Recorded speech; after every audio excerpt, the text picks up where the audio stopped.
नमस्कार दोस्तों, मैं टिकमन चौधरी आप सभी का स्वागत करता हूं हिस्ट्री के आपके अपने यूट्यूब चैनल पीटी हिस्ट्री वाला पर। देखिए, अपन पढ़ रहे थे राजस्थान में गुर्जर प्रतिहार वंश, और पिछली क्लास में अपन ने देखा कि महेंद्रपाल प्रथम के दरबार में रहने वाले संस्कृत के महान कवि और नाटककार राजशेखर द्वारा रची गई रचनाओं के बारे में अपन ने डिस्कस किया था। आज अपन थोड़ा आगे चलते हैं और बात करेंगे महेंद्रपाल प्रथम के बाद में उसके उत्तराधिकारी में होने वाले उत्तराधिकारी संघर्ष की और किस प्रकार किसको सत्ता प्राप्त हुई उसके बारे में चर्चा करेंगे। तो अपन चलते हैं आज महेंद्रपाल प्रथम के आगे। अब आपने पढ़ा होगा महेंद्रपाल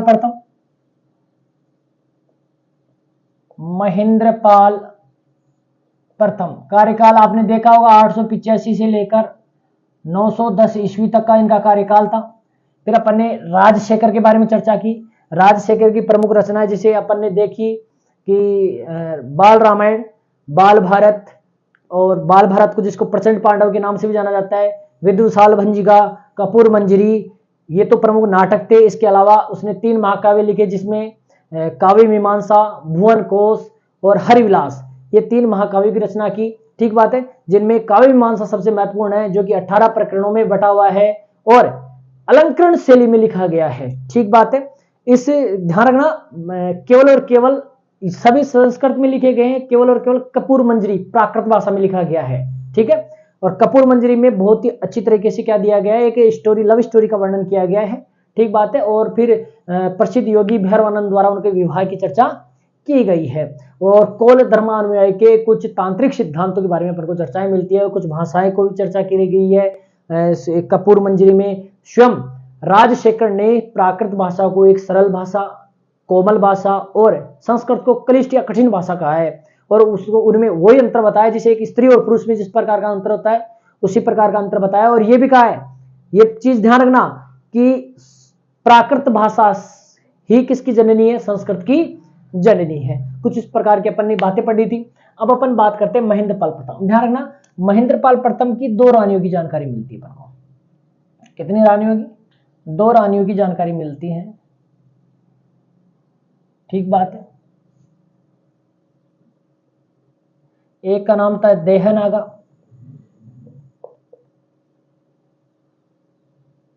देहनागा से किसका जन्म हुआ बेटा? भोज द्वितीय का जन्म हुआ। एक पत्नी का नाम क्या था? देहनागा, और देहनागा से किसका जन्म हुआ? भोज द्वितीय का जन्म हुआ। दूसरी है आपकी मही देवी, इससे किसका जन्म हुआ? महीपाल प्रथम का जन्म हुआ। ठीक बात, ये चीजें आप ध्यान रखनी है। देहनागा से किसका जन्म हुआ? भोज द्वितीय का, और मही देवी से किसका जन्म हुआ? महीपाल प्रथम का जन्म हुआ। इसको अपन ने भोज द्वितीय क्यों नाम दिया है? क्योंकि इससे पहले महेंद्रपाल प्रथम के पिता मिहिर भोज प्रथम ने के बारे में अपने पढ़ लिया है, उसको भोज प्रथम कहा जाता था क्योंकि उसकी मिहिर उपाधि हुआ करती थी। ठीक बात है, और इसको क्या कहा गया है? भोज द्वितीय कहा गया। अब देखिए, अब क्या हुआ, जैसे महेंद्रपाल प्रथम की मृत्यु हो जाती है तो इन दोनों में क्या हो जाता है? उत्तराधिकारी संघर्ष छिड़ जाता है। क्यों? क्योंकि दोनों सौतेले भाई थे और ये दोनों एक दूसरे जैसे ये दोनों इसकी रानियां थी, तो दोनों क्या करेंगे? अपने अपने पुत्रों को शासक बनाने की कोशिश की। तो सबसे पहले कौन शासक बनेगा? भोज द्वितीय शासक बनेगा, जो केवल और केवल 3 साल तक शासक रहेगा। कब से कब तक? 910 से लेकर लगभग 913 ईस्वी तक ये शासक रहेगा। देखो, ये किसकी सहायता से शासक बनता है? तो ध्यान रखना, सबसे इंपॉर्टेंट बात है कि चेदी शासक, इसने किस शासक की सहायता ली? चेदी शासक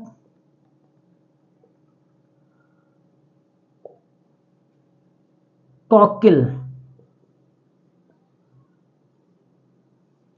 की सहायता से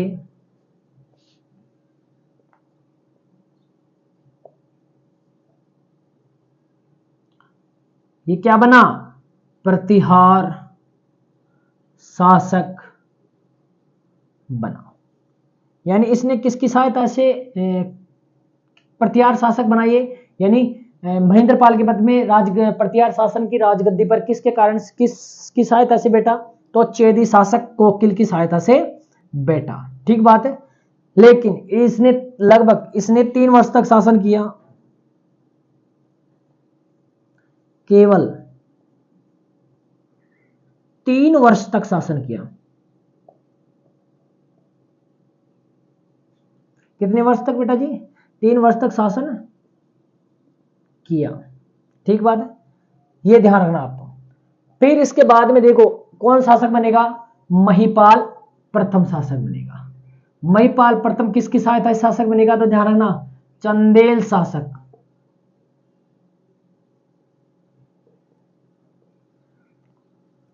हर्षराज किसकी सहायता से? चंदेल शासक हर्षराज की सहायता से भोज द्वितीय को हटाकर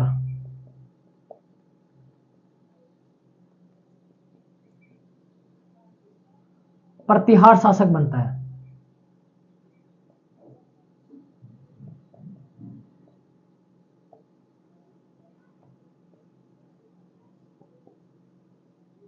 ठीक बात है।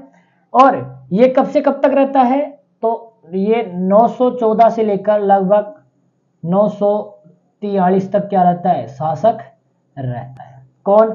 महिपाल प्रथम। अब महिपाल प्रथम की मैंने अपन ने पिछली क्लास में चर्चा की थी कि जो कि महेंद्रपाल प्रथम है और इसका पुत्र महिपाल प्रथम है, इन दोनों के दरबार में कौन निवास करता था? प्रसिद्ध संस्कृत का नाटक और कवि राजशेखर निवास करता था। ठीक बात है। अब देखो जो महिपाल प्रथम है वो किसकी सहायता से? हर्षराज की सहायता से शासक बनता है। ये हर्षराज कौन से वंश का शासक है?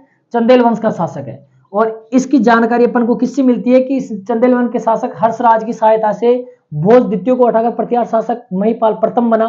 तो इसके अपन किससे जानकारी मिलती है कि साक्ष्य क्या है इतना बना, स्त्रोत क्या है? तो ध्यान रखना, खजुराहो अभिलेख। कौन सा अभिलेख बेटा जी? खजुराहो अभिलेख। और ये इसके स्त्रोत क्या है? बिल्लारी अभिलेख और बनारस दानपत्र।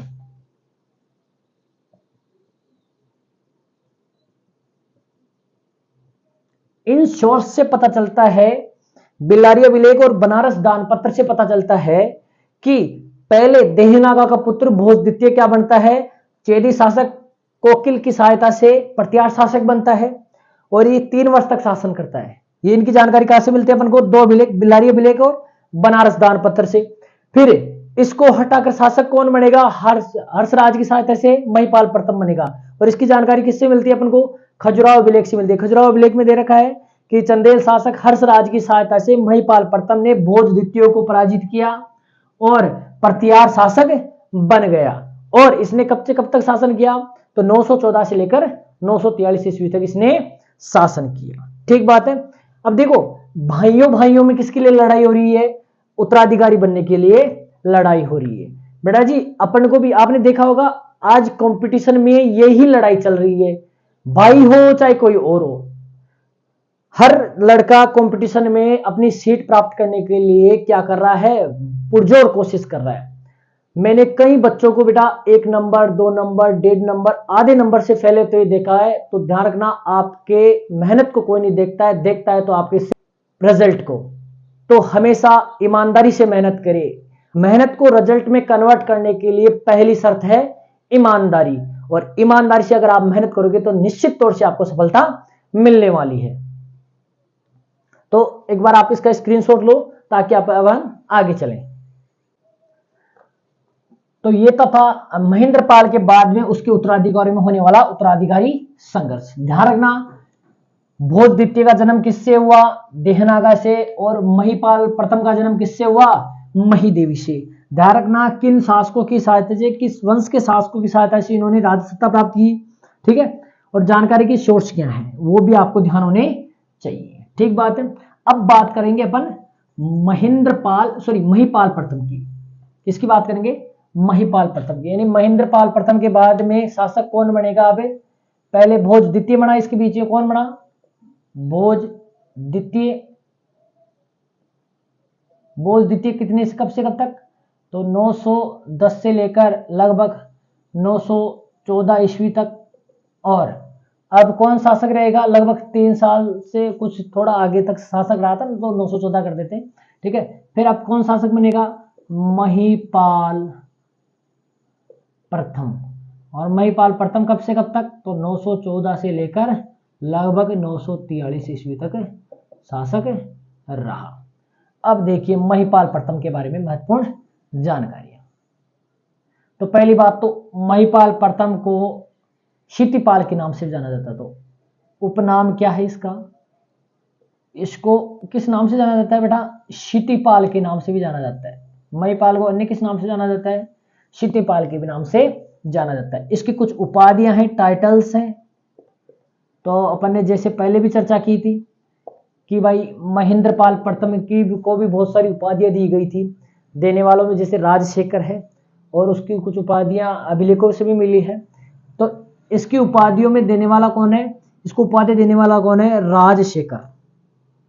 राजशेखर ने निम्न उपाधियां दी, क्या क्या टाइटल्स दिए उसको, निम्न उपाधियां दी, क्या क्या दी, तो ध्यान रखना क्या उपाधियां दी। पहली उपाधि तो उसने दी क्या, रघुकुल मुकुटमणि। क्या कहा, रघुकुल मुकुटमणि। एक क्या कहा, रघुकुल मुक्तामणि। रघुकुल मुकुटमणि, रघुकुल मुक्तामणि। और आर्यव्रत का महाराजाधिराज।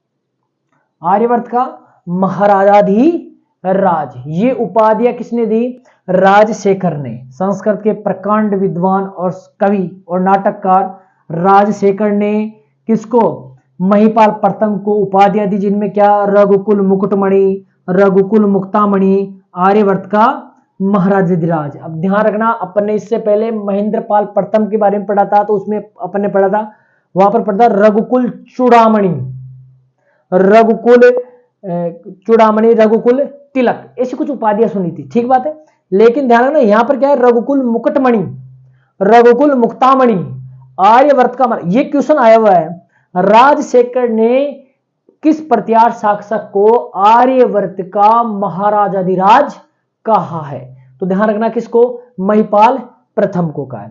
ध्यान रखना राजशेखर महिपाल प्रथम के दरबार में भी कवि था, ध्यान रखने की बात है। राजशेखर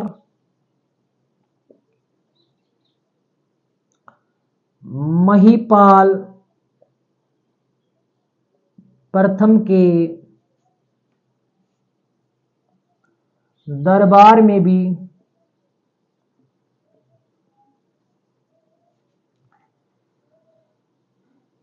कवि था, कवि और गुरु दोनों ही था, ठीक बात है। जिस प्रकार महेंद्रपाल प्रथम यानी इसके पिताजी के काल में ये राजगुरु और कवि था, उसी प्रकार इसके दरबार में भी संरक्षण प्राप्त था इसको, और इसके दरबार में निवास करता था। और कुछ बातें हैं, बहुत अच्छी अच्छी बातें हैं। अब ध्यान रखना, इसका पहला संघर्ष किससे हुआ, राष्ट्रकूटों से। किससे, राष्ट्रकूटों से युद्ध। गृह युद्ध से निपटने के बाद में इसके ऊपर पहला संकट क्या आया, राष्ट्रकूटों ने उत्तर भारत पर क्या किया, आक्रमण किया। और इस समय राष्ट्रकूट शासक कौन,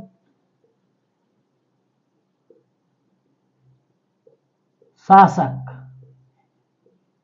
इंद्र तृतीय। कौन, इंद्र तृतीय ने, ये ध्यान रखना आप, तो राष्ट्रकूट शासक इंद्र तृतीय ने उज्जैन पर आक्रमण किया। किस पर आक्रमण किया, उज्जैन पर आक्रमण किया। अब जब उज्जैन पर आक्रमण किया तो यहां पर स्थित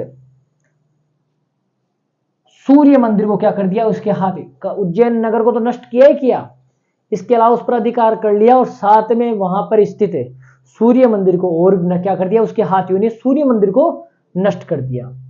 ध्यान रखना, इसके हाथियों ने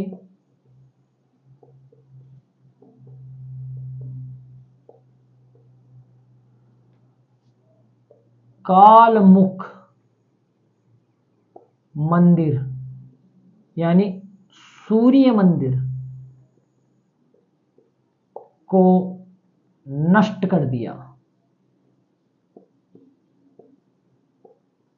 ठीक बात है।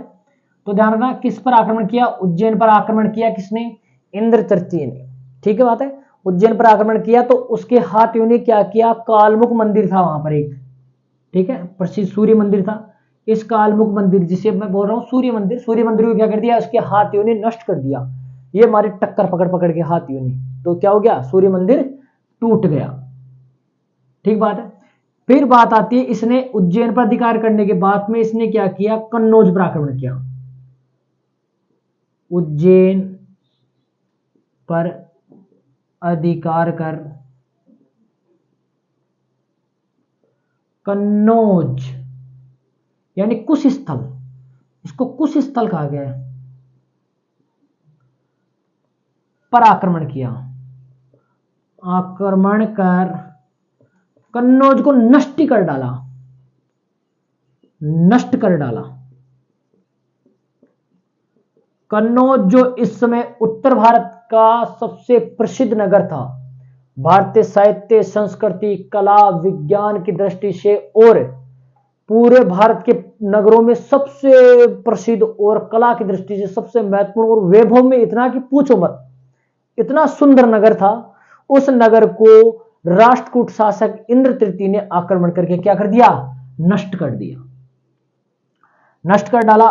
और क्या कर लिया? अधिकार कर लिया। और अधिकार कर लिया। इस कार्य में इंद्र तृतीय की सहायता किसने की? तो कोई तो सहायता करने वाला होना चाहिए उत्तर भारत का। तो ध्यान रखना, चालुक्य शासक, इसमें इंद्र तृतीय की सहायता चालुक्य शासक नरसिंह ने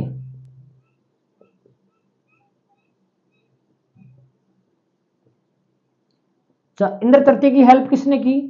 चालुक्य शासक, ध्यान रख लेना, चालुक्य शासक नरसिंह ने इसकी सहायता की। और इसी की सहायता से इसने क्या किया? उज्जैन को नष्ट कर दिया, उज्जैन नगर पर अधिकार कर लिया। कन्नौज को नष्ट किया, कन्नौज पर अधिकार कर लिया।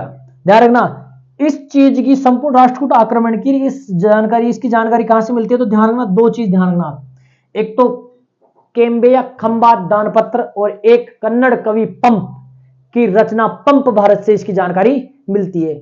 क्योंकि कन्नड़ कवि पंप किसका दरबारी कवि था? तो चालुक्य शासक नरसिंह का दरबारी कवि या आश्रित कवि था। उसी की रचना से इसके बारे में, इस चीज के बारे में जानकारी मिलती है। इसके अलावा और कौन सा?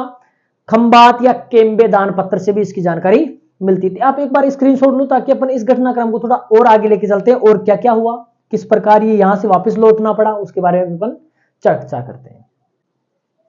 तो ये तो था आपके महिपाल के बारे में कुछ महत्वपूर्ण जानकारी। आप ध्यान रखना, महिपाल को क्षितिपाल कहा जाता है। और कुछ उपाधियां ध्यान रखना, राजशेखर ने कौन कौन सी उपाधि दी? रघुकुल मुकुटमणि, रघुकुल मुक्तामणि, आर्यवर्त का महाराजा धीराज, धीरी लिख दिया मैंने, महाराजा धीराज लिख लेना, ठीक बात है। और इसके अलावा फिर अपन ने देखा ये कि राजशेखर महिपाल प्रथम के भी दरबार में निवास करता था, ठीक बात है। उसके बाद अपन ने देखा इसके समय क्या संकट उत्पन्न हुआ कि राष्ट्रकूट शासकों ने उत्तर भारत पर आक्रमण किया। राष्ट्रकूट शासक कौन था? इंद्र तृतीय। इंद्र तृतीय ने क्या किया? पहले उज्जैन पर आक्रमण किया। उसके हाथियों ने कालप्रिय या कालमुख मंदिर, जो कि सूर्य मंदिर था कालपी मध्य प्रदेश में, उसको नष्ट कर दिया। फिर उज्जैन के बाद भी उसने नर्मदा नदी के तट पर कन्नौज पर आक्रमण किया, और यमुना नदी के तट पर कन्नौज पर आक्रमण किया और कन्नौज को नष्ट कर दिया और उस पर अधिकार कर दिया। इसकी सहायता किसने की? तो चालुक्य शासक नरसिंह ने की। तो इस आक्रमण की जानकारी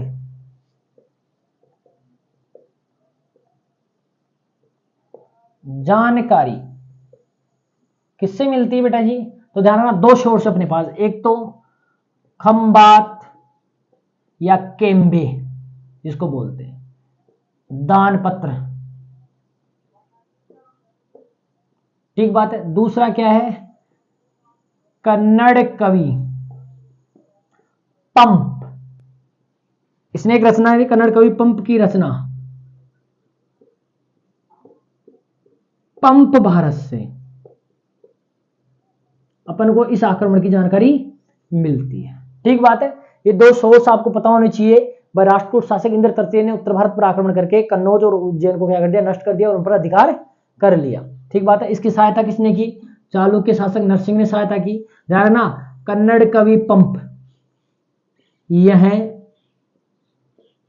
चालुक्य शासक नरसिंह का आश्रित कवि था।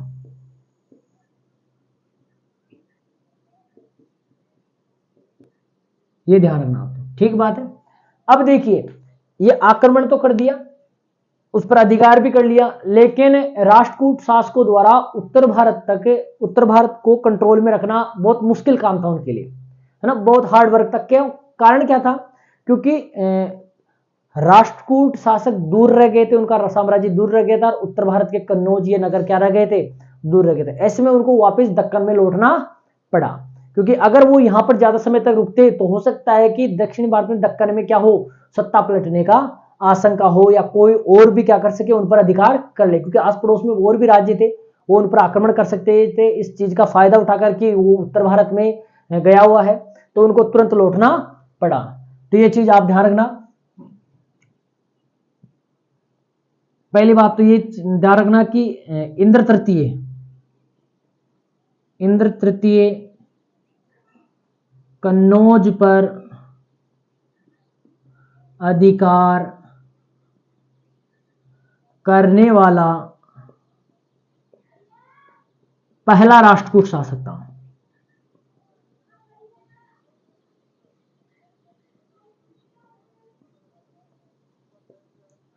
कौन, इंद्र तृतीय कन्नौज पर अधिकार करने वाला पहला राष्ट्रकूट शासक था। ये चीज आपको ध्यान रखनी है।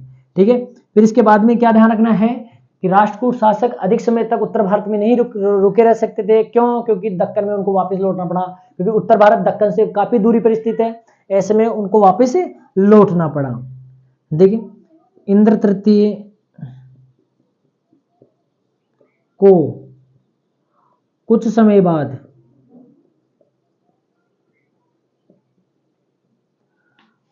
अपने राज्य दक्कन में वापिस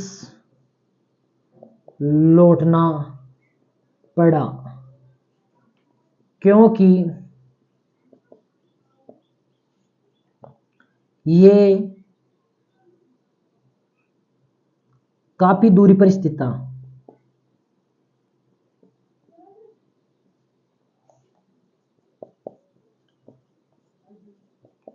और इस पर लंबे समय तक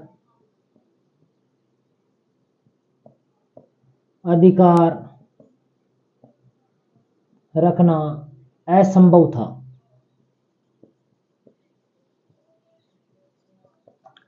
तो जैसे ही इंद्र तृतीय दक्षिण भारत वापस लौटता है, तो महिपाल प्रथम क्या करता है, अपनी सेना लेकर कन्नौज पर वापस अधिकार कर लेता है, और कन्नौज पर तो अधिकार करता ही करता है, इसके अलावा आसपास के बहुत सारे क्षेत्रों पर भी अधिकार कर लेता है।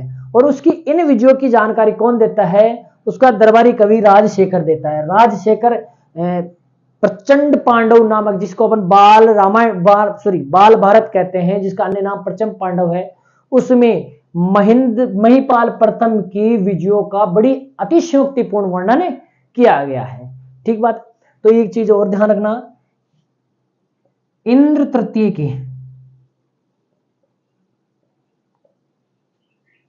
अपने राज्य वापिस लौटने पर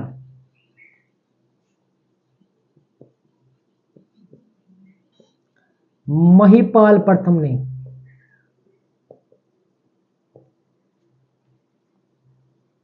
कन्नौज पर पुनः अधिकार कर लिया।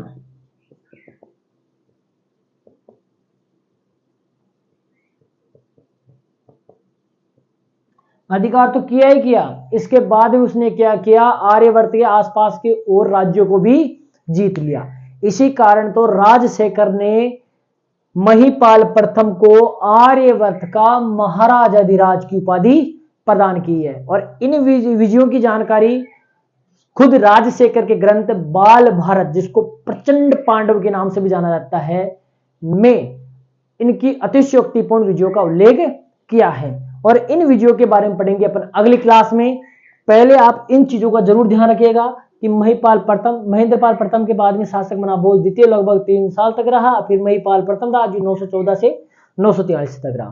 फिर अपन ने उसकी कुछ उपाधियां पढ़ी, उसका एक नाम पढ़ा, इसके बाद में अपन ने क्या पढ़ा, सॉरी पहले गृह युद्ध पढ़ा, फिर नाम आकर पढ़ी, फिर आक्रमण की राष्ट्रकूट आक्रमण की जानकारी पढ़ी, राष्ट्रकूट आक्रमण कैसे हुआ, उनकी जानकारी के स्रोत क्या है। फिर अपन ने पढ़ा कि कवि पंप किसका दरबारी कवि था, नरसिंह का दरबारी कवि था। ये चालुक्य शासक नरसिंह इंद्र तृतीय की सहायता करता है आक्रमण में। इंद्र तृतीय कन्नौज पर अधिकार करने वाला पहला राष्ट्रकूट शासक था, ये फैक्ट आप जरूर ध्यान रखिएगा। इंद्र तृतीय को कुछ समय बाद अपने राज्य दक्कन में वापस लौटना पड़ा, क्योंकि वह काफी दूरी पर स्थित था और इस पर लंबे समय तक अधिकार रखना असंभव था।